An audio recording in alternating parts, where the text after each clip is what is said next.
तो दिन खराब चल रहा है, ऊपर से गाड़ी का एक्सीडेंट हो गया भाई।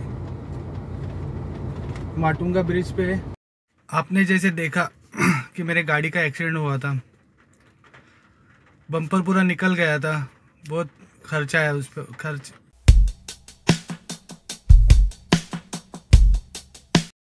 हाय, गुड मॉर्निंग फ्रेंड्स। आज के मेरे नए व्लॉग्स में आपका स्वागत है। आज 23 तारीख है, 23 जून 2022। आज मैं निकला हूँ राइड पे। कल नहीं निकल पाया, घर का कुछ काम था इसके लिए। तो देखते हैं आज कितना अर्निंग हो सकता है। और दोपहर के 11:30 बज चुके हैं। बहुत टाइम लग रहा है निकलने में, घर के कुछ काम है उसको पूरा करते करते टाइम लग के फिर अभी निकल रहा हूँ मैं। देखते हैं क्या होगा, कितना अर्निंग होगा। ज़्यादा से ज़्यादा अर्निंग करना है और अच्छा अर्निंग लेके घर पे जाना है। बुकिंग तो कंटिन्यू आ नहीं रही है, सब जगह यही रिपोर्ट है। हम तो बुकिंग लेना चाहते हैं पर सामने से मतलब ओला उबर जो भी कंपनी है, सब जो कंपनी है वो राइड ही नहीं दे पा रहे या उनके पास बुकिंग ही नहीं है। तो हम तो काम डबल ट्रिपल करना चाहते हैं पर बुकिंग नहीं होने के कारण से हम लोग उतना अर्निंग नहीं कर पा रहे। तो बुकिंग आना बहुत ज़रूरी है। हम डबल काम करने के लिए तैयार है पर सामने से बुकिंग नहीं आ रही है। तो बहुत सारा सिचुएशन से गुजरना पड़ेगा। हम लोग को मतलब ठीक से प्लान करके काम करना पड़ेगा। देखते हैं कितना अर्निंग हो सकता है। तो शुरू करता हूँ आज की ब्लॉग। और आपको उसके पहले बोलना चाहूँगा कि मेरा यूट्यूब चैनल सब्सक्राइब कीजिए, लाइक कीजिए, शेयर कीजिए, कमेंट कीजिए, जिससे पहले आने वाले जो भी मेरे वीडियो है पहले आपके पास आएंगे और आप उसका एंजॉय कर पाओगे। तो चालू करता हूँ आज की ब्लॉग की शुरुआत। Get set go.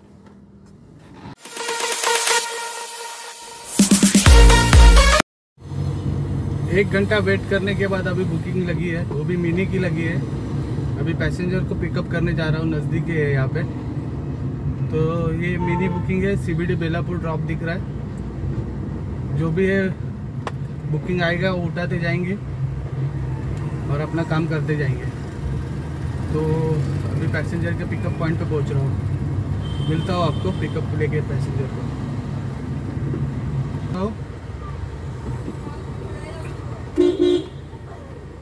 Left side में खड़े हैं, ये पैसेंजर है, इनको लेके जाना है।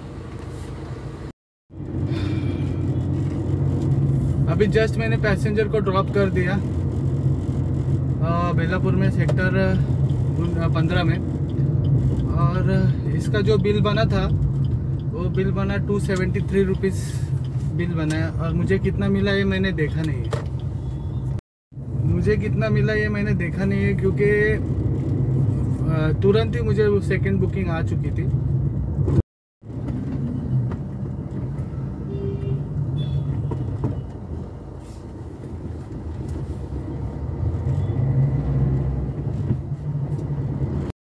इस वक्त मैं अभी पवई में हूँ।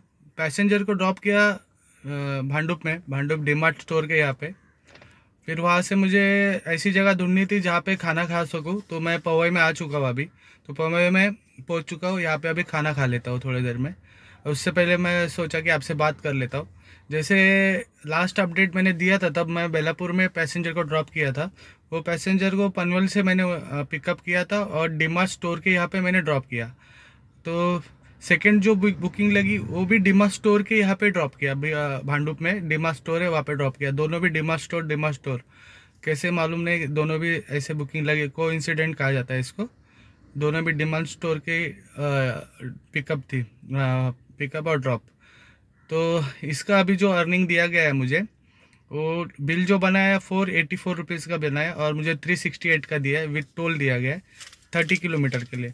और मिनी बुकिंग थी कि प्राइम नहीं मिल रही थी तो मिनी में चला रहा हूँ। तो अभी तक का 538 का अर्निंग हो चुका है। देखते हैं अभी खाना खाने के बाद कितना और भी अर्निंग हो सकता है। तो जुड़े रहिए मेरे ब्लॉग के साथ, आपको जल्दी अपडेट देता हूँ। जो भी अर्निंग होगा नहीं होगा उस सब कुछ जानकारी दे दूँगा आपको। तो जुड़े रहिए मेरे साथ, मिलता हूँ आपको थोड़ी देर में। हाय फ्रेंड्स, खाना खाने के बाद अभी मुझे थर्ड बुकिंग लगी है, प्राइम में लगी है। विले पार्ले मीन्स ये टर्मिनल 2 का ही हो सकता है या फिर अरे गाड़ी में डालना है इन लोग को। ये सब पैसेंजर है। अभी ये रास्ते पे गाड़ी खड़ा करते तो अच्छा होता था, फिर से मुझे रिवर्स लेना पड़ेगा। ये सब पैसेंजर हैं। टर्मिनल 1 पे पैसेंजर को जस्ट ड्रॉप किया मैंने। बहुत भीड़ है। मैंने लास्ट आपको कहा था कि हज यात्री के लिए लोग यहाँ पे खड़े हैं, यहाँ हज के लिए जाने के लिए बहुत भीड़ है, बहुत। इस तरफ पीछे की तरफ आप देख सकते हो बहुत लोग। ये जो पीछे पैसेंजर है इनको मैंने जस्ट अभी ड्रॉप किया था। ये मेरे पीछे जो खड़े उनको ड्रॉप किया था।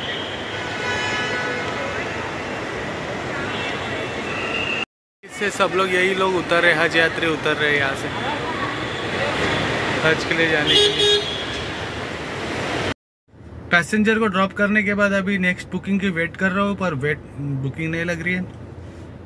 जैसे मैंने आपको कहा था कि एयरपोर्ट पे हम लोग जब भी आते हैं तो वेट करना ही नहीं पड़ता है, सीधा बुकिंग चालू रहती है, पर बुकिंग ही नहीं है। तो 65 या 60 तक का टाइम लाइन में दिख रहा है। आपके 65 या 60 के गाड़ी जाने के बाद आपका बुकिंग लगेगा, ऐसा दिख रहा है। पर अभी मैंने पैसेंजर को जो ड्रॉप किया था वो 7 से 8 किलोमीटर का था, जिसका 290 रुपया बिल बना है और 219 रुपया मुझे अर्निंग दिया गया 8 किलोमीटर के लिए। यहाँ पे आने के लिए आधा घंटा तक, आधा से 35 मिनट 40 मिनट चले गए। तो अभी देखता हूँ नेक्स्ट बुकिंग कब लगेगी, पता नहीं है, पर वेट करना पड़ेगा। देखते हैं कब तक बुकिंग लगेगी।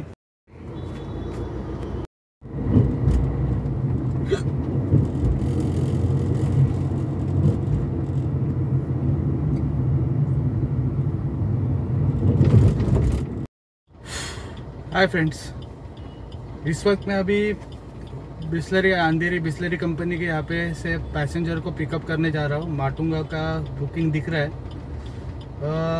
और एक बात है कि मैंने जैसे एयरपोर्ट पर ड्रॉप किया था तब से अभी तक कोई बुकिंग नहीं लगी थी, एयरपोर्ट से कोई पिकअप नहीं था। आधा घंटे से ऊपर मैं वहाँ पे रुका था, थोड़ा आराम भी कर लिया। उसके बाद मैंने सोचा कि चलो एरिया चेंज करते हैं, दूसरे एरिया में जाके बुकिंग मिलेगी तो अच्छा हो जाएगा। तो जैसे मैं थोड़ा आगे बढ़ा तो मुझे एक बुकिंग अभी जस्ट बिस्लरी कंपनी अंधेरी के यहाँ से मिलने लगी है।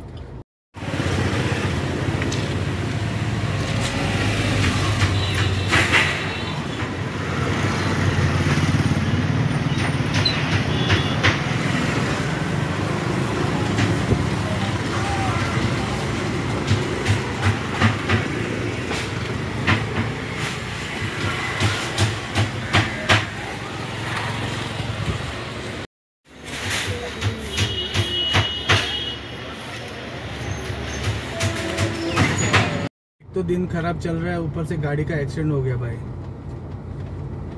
माटुंगा ब्रिज पे, धारावी के माटुंगा ब्रिज पे मैं जा रहा था।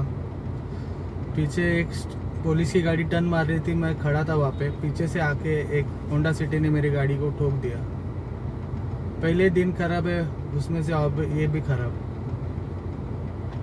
अभी और कितना टाइम लगेगा इंश्योरेंस क्लेम करने में, ये सब पता नहीं है, पर दिन खराब हो गया आज मेरा।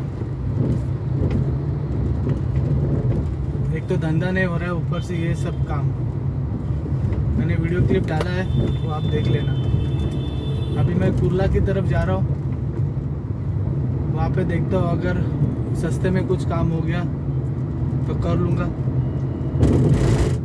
या फिर क्लेम करना पड़ेगा गाड़ी को।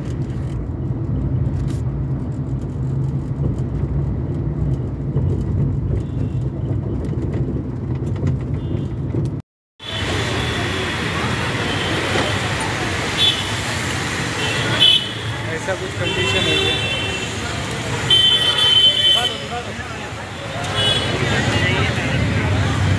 ये क्या है?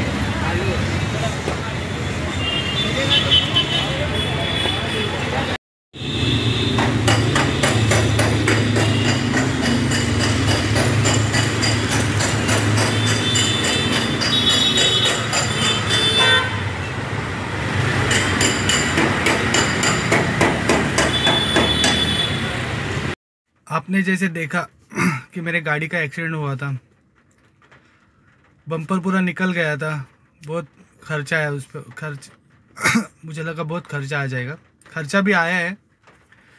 वो लड़के से मैं इतना, मतलब वो इतना गरीब था लड़का कि मैं उससे कुछ बात नहीं कर पाया। वो रो रहा था मेरे सामने कि नहीं, मैं भर नहीं सकता हूँ, मैं ड्राइवर हूँ और आपका इंश्योरेंस है, आप करवा लीजिए। फिर उसने 2-3 जगह कॉल किया, फिर उसके फ्रेंड आ गए, वो भी उसके जैसे ही थे, तो उनसे पैसा लेना मुझे हुआ नहीं, क्योंकि इतना भी 1 घंटा बात करने के बाद भी वो तैयार नहीं थे पैसे देने के लिए। तो उसके बाद मैं बोला मेरा टाइम वेस्ट करके फ़ायदा नहीं है, तो मैं कुर्ला में आ गया माहिम से निकल के, और CST रोड पे जो आपने देखा है कि कुर्ला का जो सेकेंड हैंड सामान मिलता है, वहाँ से मैंने बम्पर और डेंटिंग का काम किया, जो पतरा अंदर दबा था उसका काम किया। तो ये मुझे बम्पर 1000 रुपये में आया और डेंटिंग का 900 रुपये लिया। वो 1200 रुपये बोल रहा था, पर 900 रुपये में मैंने काम करवा के लिया। इंश्योरेंस में करवा सकता था, पर इंश्योरेंस में 4 दिन का मेरा टाइम चला जाता था और मेरी 4 दिन गाड़ी खड़ी हो जाती थी, और उसके बाद मुझे धंधा करने में और भी तकलीफ़ हो जाता था। उससे पहले मैं सोचा कि अगर ये मेरा 2000 में काम हो रहा है 2100 में, तो मैं करवा के लेता हूँ, क्योंकि अगर कुछ भी मेरा 4 दिन चला जाएगा तो कम से कम 6-7 हज़ार रुपये का लॉस हो जाएगा। तो इसके लिए मैंने ये डिसीजन लिया कि ये काम करवा लेता हूँ। तो आपने देखा ही है क्या हालत हुई थी गाड़ी की। तो वहाँ से निकल के मैं BKC में आ चुका हूँ। यहाँ पे गो होम का फीचर डाल दिया है, यहाँ से MT भी नहीं जा सकता हूँ, यहाँ से 40 किलोमीटर है, तो और भी उस लॉस में चला जाऊँगा। तो मैं अभी तो गाड़ी तो ठीक कर दी है, तो अभी वेट कर रहा हूँ कि बुकिंग अभी जल्दी लग जाएगी। तो अपना गलती नहीं होने के बाद भी हम लोग इतना संभल के गाड़ी चलाते हैं, और ये जो प्राइवेट वाले हैं बच्चे लोग इतना जोश में गाड़ी चलाते हैं कि उनको लगता है कि उनके पास सब कुछ आ गया करके गाड़ी। उसको इतना शार्प कट है, वो कट उसने देखा भी नहीं कि सामने गाड़ी खड़ी हो सकती है, उसको लगा कि मैं निकल जा सकता हूँ।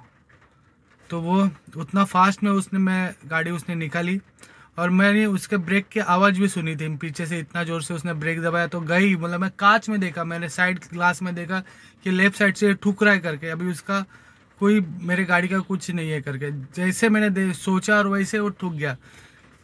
मतलब जो कांड होना है वो कभी भी किस वक्त भी हो सकता है। जैसे कि सामने मेरी पुलिस की गाड़ी थी, वो टर्न मार रही थी, तो टर्न मारते मारते मैंने आपने सोचा कि बाबा अपना रुका देते, उनको जाने देते। जैसे ही रुका, वो टॉप पे था, ब्रिज के ऊपर ही था, जहाँ पे ब्रिज ख़त्म हो रहा है वो चढ़ने के बाद वहाँ पे था वो। तो मैं रुकने के बाद कम से कम 5-6 सेकंड के बाद वो आके गाड़ी ठुकी है मुझे। ऐसे भी नहीं कि मेरे पीछे गाड़ी थी और ठुक गई, उसने पीछे से ब्रेक मारा और सीधा आके मेरे गाड़ी को ठुक गया। और कम से कम डिस्टेंस था 100 मीटर, 50-100 मीटर के डिस्टेंस पे उसने गाड़ी देखी थी, और उसके बाद उसने ब्रेक मारा हुआ है, और इतना फास्ट में था वो। दिन पहले ही ख़राब है, बुकिंग नहीं मिल रही, सिर्फ 1000 रुपये का धंधा हो पाया, बाकी कुछ भी नहीं हो पाया। और सोच रहा था कि एयरपोर्ट पे खड़ा था, एयरपोर्ट पे कुछ काम हो जाएगा, पर वहाँ से भी नहीं हुआ। सोचा कि मैं बुकिंग उठा लेता, और ये बुकिंग भी ऐसी थी कि 2 पिकअप थे। मतलब एक बिस्लरी कंपनी के आगे एक ऑफिस है, वहाँ से उनका कुछ टिफ़िन विफ़िन रह गया था, तो वो कलेक्ट किया, फिर उनके जगह पे जा रहा था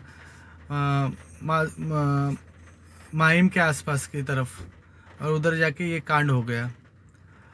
और हम लोग अच्छी तरह से, उनका मीटिंग चल रहा था, मीटिंग बहुत अच्छी चल रहा से, मतलब ऑनलाइन उनका काम चल रहा था। गाड़ी ठुकी, और ऑनलाइन इतना होने के बाद भी वो बाहर नहीं आए क्योंकि उनका काम था। पर उन्होंने मेरी मदद की, उन्होंने उनसे झगड़ा किया और बोला कि ये आपकी गलती है, आपको भर के देना पड़ेगा।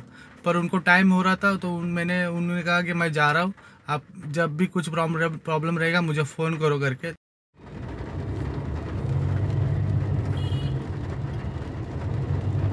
हाय फ्रेंड्स, अभी मैं पनवेल पहुंच चुका हूं, और मैंने जैसे आपको कहा था कि मैंने गो होम का फीचर डाल दिया था, गो होम के लिए, घर के लिए। तो BKC से मुझे बांद्रा कुर्ला कॉम्प्लेक्स से मुझे न्यू पनवेल की बुकिंग लग गई, जो मेरे घर के पास ही है, बहुत नज़दीक है। तो पैसेंजर को मैंने ड्रॉप कर दिया, और जिसका ये बिल जो बनाया है 748 रुपीज़ का, और मुझे जो अर्निंग दिया गया है 580 रुपीज़ के आसपास कुछ मिला हुआ है। मैंने देखा नहीं है ठीक से, आपको बताया है अभी। तो टोटल अर्निंग मेरा 1600 रुपये का हुआ दिन भर में, 12 घंटे में। जिसमें से मेरा 3-4 घंटे एक्सीडेंट में चले गए। जो मेरे साथ एक्सीडेंट हुआ उसको, एक्सीडेंट के बाद मैंने जो रिपेयरिंग किया उसके बाद, और उसके पहले 1-2 घंटे वेटिंग में चले गए जहाँ पे बुकिंग नहीं मिल रही थी। तो आज का दिन बहुत ही ख़राब गया है, और ऐसा दिन मेरे साथ कभी नहीं हुआ है कि मेरे गाड़ी का कभी एक्सीडेंट नहीं हुआ है इतना सालों में। मैंने किसी को अभी तक ठोका भी नहीं है गाड़ी को, किसी जगह पे मेरा एक्सीडेंट नहीं हुआ है। ये फर्स्ट टाइम मेरे साथ ऐसा हुआ है। इसके पहले जो भी एक्सीडेंट हुए थे, जो भी छोटे मोटे, वो मेरी गलती नहीं थी, वो सामने वाले की जैसे गलती थी। जैसे आज हुआ वैसे सेम। तो अभी यहाँ से मैं घर पे चला जा रहा हूँ और आराम कर लूँगा। बहुत थक गया हूँ, बहुत ही ज़्यादा थक गया हूँ। दिमाग काम करना बंद कर दिया था, क्या करे क्या ना करे। पर एक बात अच्छी हुई कि मुझे जहाँ पे था उसी थोड़े 5-6 किलोमीटर पे मुझे ये सर्विस सेंटर मिले। सर्विस सेंटर नहीं, ये जो रिपेयरिंग के शॉप है, सेकेंड हैंड माल मिलता है, वहाँ पे वो मिले और वहाँ से मैंने काम करवा लिया। तो अभी मैं घर पे एकदम सही सलामत पहुँच चुका हूँ। मतलब कोई टेंशन नहीं है अभी तक। देखते हैं कल क्या होगा क्या नहीं होगा। अगर मेरा मन करेगा तो मैं निकलूँगा, या फिर जो भी सिचुएशन आपको मैं बता दूँगा। तो जुड़े रहिए मेरे ब्लॉग के साथ। मैं ब्लॉग बनाना नहीं चाहता था कि मेरे साथ एक्सीडेंट हुआ है करके, पर आप तक ये बात पहुँचानी ज़रूर है कि हम लोग जो दिन भर में काम करते हैं हमारे साथ क्या क्या होता है। तो मिलता हूँ आपको अगले ब्लॉग में। Bye bye, tata, see you.